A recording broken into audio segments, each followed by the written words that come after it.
Welcome to Inspire Me with Jay. This is a podcast to inspire, uplift, show forth the love of God, and help usher in the spiritual awakening. Please like, subscribe to this channel, and share everywhere. Thank you. Welcome to Inspire Me with Jay. I'm your host, Jay Spillers, and I have a guest today. Helen, how are you? Hi, I'm great, thank you. Actually, my name's Helena. Oh, Helena. Yeah, Oh, okay. Um, so you had an out of body experience while meditating. Why don't you tell us about what happened? yeah. A friend of mine was actually doing a meditation on me, like she was doing kind of like, I guess you would call it a meditation. And Hmm. I have done meditations many, many times before, but then this one particular time was completely life-changing because something happened that had never happened before. So what had happened is I kind of felt myself go into this really deep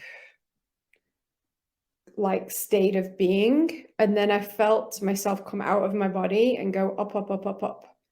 And during that time I went up and I started to see things. I saw what we would believe to be Jesus and what we would believe to be God was all kind of coming up around me, and it was saying, this isn't true, this isn't true, this isn't true. And then all of a sudden I came out into nothing, and it was showing me, this is infinite, this is God, this is creator, it's infinite. And then at that point I kind of came back into my body, and it was just this feeling of just this weird feeling in my stomach. And afterwards, the gal who did the meditation, she said, how do you feel? And I just started crying, and it was like the most amazing experience. But she said my aura was so big afterwards, and I just felt like I'd had like tightness in my stomach, and I just felt like it had just disappeared afterwards. Like it was the most crazy thing I've ever been through. So when you said you saw Jesus and you said it isn't true, what do you mean by that? Yeah, like I was shown that the portrayal of what we're told is Jesus and God is not the truth. Oh, It was okay. So you weren't saying like Jesus isn't true. You're just saying the portrayal the was portrayal is was not not true. correct. Yeah, the way that we're told is Jesus is not true, and the way that we're told who God is not true. And then it said, this is what God is, this is what creator is, and it showed me infinity. Hmm. So is that how the portrayal is wrong? Is that it tries to narrow it to a specific image or something? That's how I took it. Yeah, it kind of like, well, this isn't what it is, this isn't what it is, this is what it really is. That's the portrayal I got from the experience. Hmm. So how did it transform your life? Well, I don't know. I feel like after that had happened, everything, I started having like a really big spiritual awakening. Like everything started to change in my life. I started being, I think, more successful in my businesses. I'm a multiple business owner. Um, just became a lot more spiritually aware and aligned. Just became a much better person in general. Just became a lot more spiritually aware. So it was almost like a near-death experience, only obviously you didn't die. It was what they call a spiritually transformative experience. Yeah, yeah. I think what my friend had said, she said what you went through is actually it's considered a Kundalini experience. So you basically had the energy coming from the ground that went all the way up through the crown and connected to source. That's what she said. I believe that's what she said, that it was a Kundalini Hmm. experience. Yeah. So when did this happen? I want to say, when was this? This was probably maybe about 5 years ago, Hmm. 4 or 5 years ago. But then I've had And other really strange things happening too. What are some of the strange things that's happened? So I'm a business coach, but I'm also a massage therapist. I own my own spa, and I had a lady come in. This I think this may have been after that. I think this was after that experience. Yeah, I want to say it was after. And she came in and she booked a long massage, like a 2-hour massage, and she literally talked the entire time. And she was basically talking about all of the things that I needed to be aware of in the world to become awakened. And it's almost like she clicked her fingers and she just woke me up to everything. And she literally talked for the whole 2 hours on the table. And I don't normally talk unless my client's a talker, then I will let them talk. But she basically she basically talked for 2 hours nonstop about everything in the world, what was going on in the world, which most of us that are spiritually aware and awake, we know what's going on. And she told me all of these things. And it was interesting because when she left, she was leaving the room, and I didn't think anything of it at the time. But when she was leaving, she was looking around and she looked at my debit machine and she said, "Well, actually, I'm paying with cash." And I said, "Oh, okay." And she says, "Oh," she looks at the machine and she's like, "What's that?" And I said, "Well, it's a debit machine." And she said, "Oh, that's what they've got you using, is it?" And I said, "Yeah." And I didn't really think anything of it. And then when she left, I felt like she'd taken a piece with me, like she'd taken a piece of me with her, until I kind of started piecing things together and I started doing the spiritual work on myself. And then I found, like, during the crazy times of like 2020 is when I found that piece and put it back together.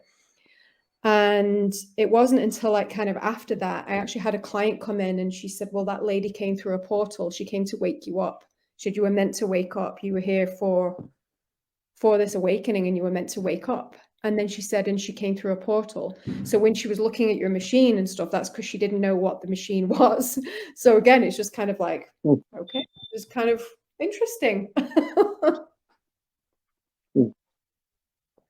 So what kind of stuff was she saying about what's going on in the world, spiritually speaking? Spiritually speaking, just that we've been living in the veil is like lifting the veil basically for me to see the truth of what's really been going on in the world, which we can't really talk about because we get censored for it. Mm-hmm. Well, I mean, does that have a lot to do with like global elites and things like that? Yeah. Yeah. Hmm. Well, do you think you could tell a little bit about what's occurring, or What's occurring? yeah? Well, not really, because that's not really my place to say, because we're at a point in life where we can't really, like, people have to come onto this earth and figure this stuff out for themselves. Like, we can only be here to guide people, but we can't be here to really wake other people up, because that's their soul journey. It's not for us to interfere with. Mm-hmm. Well, what have you been learning on your spiritual journey the past few years? Just been doing a lot of work on myself, just self-improvement, a lot of self-development, a lot of meditating, a lot of just realizing that everything that we do in life and everything that we encounter is nothing to do with us. It's our perceptions, and the way that people treat us has got nothing to do with us. It's their own projections. And just really just growing to be a much better person, and just becoming the change, like, just because we want this world to be a good place where we can leave our children a place that's a good place, and just being the change you want to see in the world, and that's just being a good person and being the change. Well, in your meditations after that one event, have you had any other out of body or spiritual No, encounters with never, God or not since anything? that. No, Hmm. I'm not really sure But that will what were ever your happen beliefs again. about God? Sorry. Yeah. What were your beliefs about God and before this experience? um I wouldn't say I'm really religious, but I do believe in something bigger because I believe in energy. So I believe that there is something that that we can't see, that we can't tangibly touch. Because sometimes even in my job, well, one of my jobs, sometimes I'll even be thinking of a client and literally the next day or the following hour, they'll book an appointment. So I Hmm. believe that we have a lot Well, during more your experience, you said you saw connection. the vastness. Did you see like space, or Yeah, were you like the seeing vastness. like It wasn't even that. It was more like infinity. It didn't even feel like it didn't see. I didn't see. I did see. It was dark, but it was just like infinite. hmm And so you think that that was sort of like God's being saying that God was infinite? Yeah, that was Hmm. my takeaway from it. Yeah. So do you meditate pretty much on a daily basis? Or? And not every day. I try to if I can, but not every single day. But I try and do it as much as I can. Hmm. Are you helping other people to um, become more spiritually developed, or Yes, I do that through my coaching, actually. Yeah. But I work with people more on a and what business does that? level, but then I tie in that Mhm. into it. Yes. How does that look in terms of what you do? Well, I help people through meditations, and then I try and help people through the coaching, really. It depends on where they're at because everybody's in a different journey in their life, and it depends where they're coming out with me in terms of how I help them. Hmm. So, what do you feel is the most important thing for a person who's wanting to develop themselves spiritually? That's a really good question. I think it's everybody's in a different place and everybody's learning. And I think the learning never ends, the learning is continuous. And I think it's just being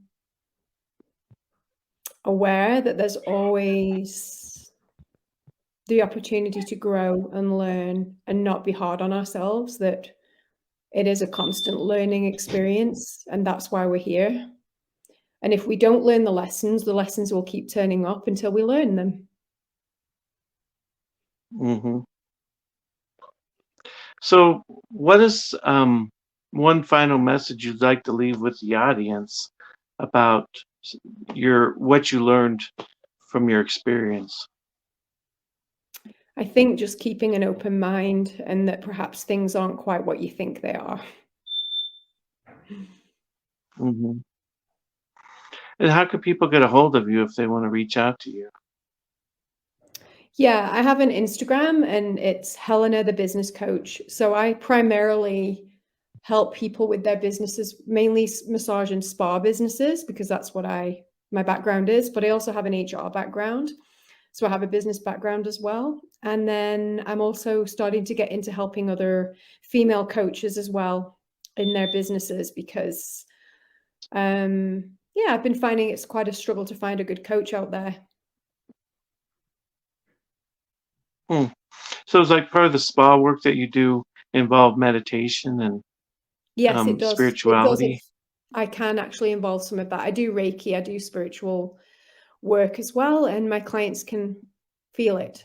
As soon as they come in the room, they can feel it. Yeah, it's pretty Hmm. cool. Yeah, well, thanks for being on today. It was a pleasure to have you. Yeah, thank you so much for having me, Jay. Have you ever wanted to learn to meditate?